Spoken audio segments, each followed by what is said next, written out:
Bakerpat ki kena pulih lat ka sekretariat na kijing syaker tawier sipor ha ke parti WPP. Hoit perlok kerpat ki kena pulih ye ke parti WPP ban pelong jingi ki menta namarba kan pentut ye ke exam ke jongki. Kumta ke parti ru kala sange sipor tat enda ki kena pulih ki ladep ban thoi ke exam ke jongki. Bat hadin kita barok endon ke jingker tawier pelun ya ka sekretariat hakini kisngi banwan hooj kumba piosnyo kandon kajengi ki pajba ka besar kaitam bat kane kajengi ki en ya khmat da presiden rangba do jong ka parti WPP u ba arden milar basaw yomoy kidaw hi kelong ba kimat dawa jong ka parti WPP ba ka sarkar kam shamla ka ngu hadu kini kisngi pe kini kita kejing thok pa ka parti WPP ka phak haswa ban pelong ya kata kejing ki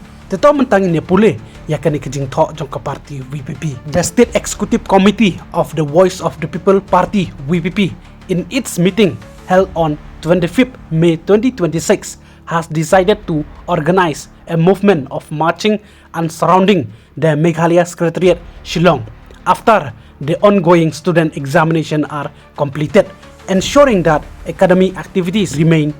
uninterrupted. The decision was taken after the party received requests from students and well-wish expressing concern over the inconvenience that such a movement may cause at a time when various examinations are being conducted across the state.